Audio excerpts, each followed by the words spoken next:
Kia ora tātou. Thank you very much first to the organisers for this, and particularly for inviting me to also participate in this panel. I've been interested in the investment issue for a while, and as I was looking at what was happening in COVID-19, the thought went through my head, and this is the title of my presentation: Will COVID-19 be the death of ISDS? So investor-state dispute settlement. So Jane has already talked about some of the measures that governments are putting in place, which in many cases they have an impact on foreign investors.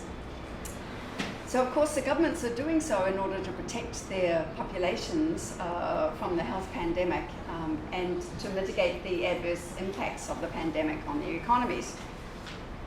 But there is a potential for the impacts on foreign investors to be brought before an investor-state dispute settlement tribunal, as Jane has indicated. And this is a very real possibility. There are a number of law firms that are giving investment advice and seminars to foreign investors, not in some in New Zealand, but most elsewhere. Mexico and Peru are facing potential claims already.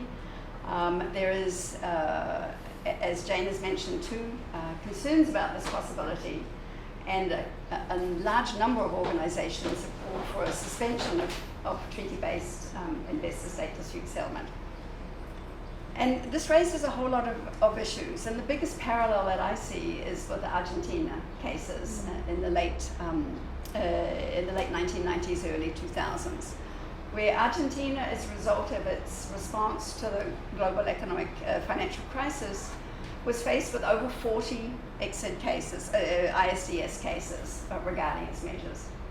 Some of these cases were about the same agreements, different investors, but in addition, after the Arab Spring, Egypt also was faced with a number of ISDS cases as a result of its response to the Arab Spring. So I think in any case, if you're going to bring a case, you first have to establish your grounds before the exceptions can take place. So the most frequent ground is fair and equitable treatment. So that's basically that investors should be treated fairly and equitably and consistent with customary international law. And there's also prohibitions on expropriation, including indirect expropriation without compensation, and the other national treatment and most favoured nation treatment. So you'd first have to establish your grounds, and then you'd have to, then the state would seek to bring into play some of the possible defences. So some of the earlier bilateral investment treaties had what's called a exception for measures necessary for public order. And so this was used by some states to justify the need for regulatory autonomy in order to protect health, so long as it was non-discriminatory and proportionate. Some of the newer international investment agreements include an exception to give the ability to take measures necessary to protect public health and for reasons of national security. And it was quite interesting, for example, when Australia lowered their foreign investment screening threshold to 0, that they also talked about the need for national security. I'm also particularly interested in, as Alberto is, in the possible defences under customary international law. This brings up the whole issue of the relationship between the treaties, the international investment agreements, and customary international law, and the issue of whether the investment agreements are lex specialis or whether they should be interpreted in light of customary international law. My own view is that this is now being resolved, and the Rainbow Warrior arbitration helped to resolve that, and so that you can take into account both. Under the draft articles on state responsibility, we have necessity, which Alberto has already raised. What is interesting about the necessity defence is that the way it is expressed in the draft articles is that it is expressed as the only way for a state to safeguard an essential interest against a grave and imminent peril. So this use of the word only way has been used by some tribunals to very narrowly define.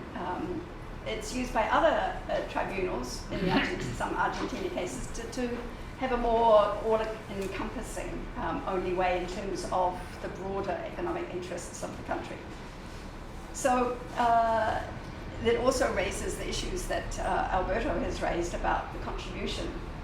And there's not only a contribution of, for example, a scientific evidence, but there can also be a contribution, like, for example, if you first don't take into account the pandemic and you don't take measures initially, and as a result later you end up having to pose really, really strict measures, does that mean that you contributed to the situation of having to impose really, really strict measures because you didn't take it into account in the first place? So these are the sorts of arguments that could potentially be raised.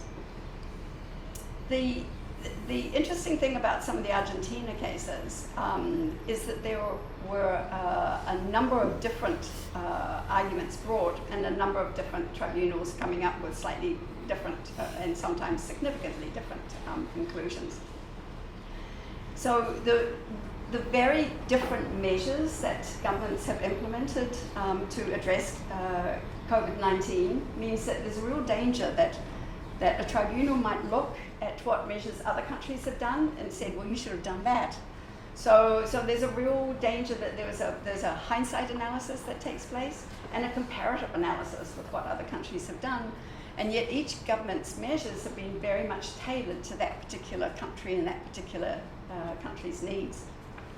So it's unclear how a tribunal might apply the plea of necessity in a practical case. There's also force majeure. And again, in the draft articles, there's also the bit about the contribution is also included there. And it's again fairly a high threshold. It refers to the occurrence of an irresistible force or of an unforeseen event beyond the control of the state, making it materially impossible in the circumstances to perform the obligation. So that's actually quite, if you look quite closely at the wording of that draft article, it's quite a high threshold, and that was also confirmed in the Rainbow Warrior, where they said if it's just more burdensome or more costly, force majeure might not apply. So Ken may have a comment on that. I won't actually deal with distress. It is also mentioned as a circumstance precluding wrongfulness. However, the commentary to the draft articles say that in the state of emergency, then probably necessity would be used rather than distress, which is distress is where you take a reasonable, it's the only, you've no other reasonable way of saving his or her life or somebody whose life is in your care. So the question comes as whether the government is care for everybody. So why would this be a bad thing? Why would ISDS be a bad thing? So my concern is that first, irrespective of the outcome, there was a question of time and resources to defend. Australia spent $40 million defending its tobacco plain packaging ISDS case. The second is over the predictability of the outcome. Again, because you've got so many different measures, different agreements, different countries, it's going to be very difficult for any tribunal to actually ensure consistency across the board. So no matter what the tribunals decide, it would look unpredictable. And so that will add to the whole issue of the concern over the criticisms over the unpredictability of tribunal decisions. And this raises the whole question of the reasonableness of what is reasonable in any circumstance. For countries like New Zealand that have taken a cautious approach to ISDS, the impact of potential claims is small. But for those developing countries with very old bilateral investment treaties, the impact may be greatest on those countries that can least afford it. And I think that's a concern. So in these circumstances, I think ISDS reform is actually not enough. You can try to put ISDS on a ventilator, and you can increase reform efforts, but the problem is that COVID-19 may well drive the real complete move away from ISDS. So that's a potential problem in foreshadowing the potential death of ISDS.